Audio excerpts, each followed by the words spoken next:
interesting thing. It may not be very applicable to many of you, but this is something that was done by a lot of people in the past as a tax planning device. Although it is not supposed to be a tax planning thing, it is supposed to be a benefit available or a provision available under the Act, is capital gain on conversion of capital asset into stock in trade.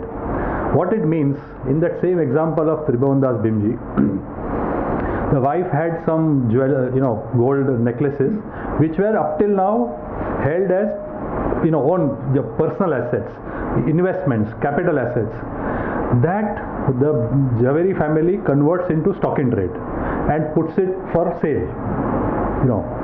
So transfer includes conversion of capital asset into stock in trade under the Income Tax Act. But the funny thing is that they have sort of made it very interesting that when you convert a capital asset into stock in trade, what happens is that there is a transfer, so there is a capital gains. But that capital gains is not to be offered for tax at that time. And what they say, capital gains arising from the conversion of capital asset into stock in trade will be charged to tax in the year in which the stock in trade is finally sold or otherwise transferred by the SSE. So same example, let us say in December 2015 that 3 gold necklaces were converted from capital asset into stock in trade by the jeweler. So in financial year 15-16 there is a transfer, because conversion of capital asset into stock in trade is a transfer.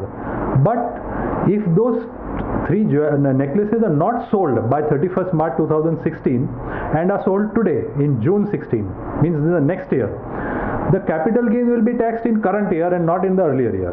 Okay, and for the purpose of calculating the capital gains, the fair market value of the asset on the date of conversion will be treated as the sale consideration. So for example, December 15, 31st December 2015, the value of the gold jewelry was say 10 lakhs, right? Cost was, suppose whatever, say 2 lakhs.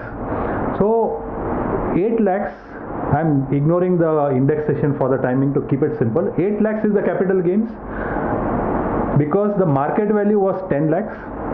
Although I have not got 10 lakhs on the date of conversion, it is just a journal entry that I pass in my books. The capital gains which will be taxed in current year will be 8 lakhs. And suppose that item is actually sold for 11 lakhs today, because in 3 months the value went up, for example. So that 11 minus 10, because 10 has already been factored into consideration while calculating capital gains.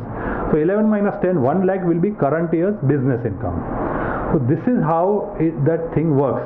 Now why I mentioned earlier that is interesting and some people use it for planning is that in this example I said it has gone up to 11 lakhs.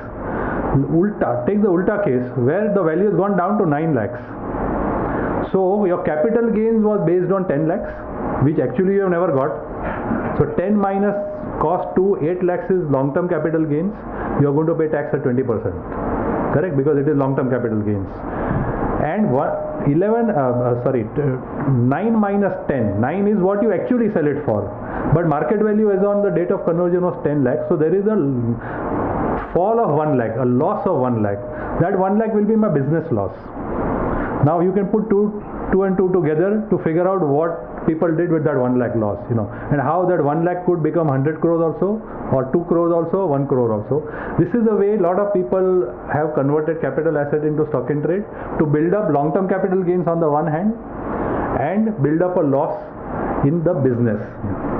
I'm not suggesting you do this. This was done by some people in the past.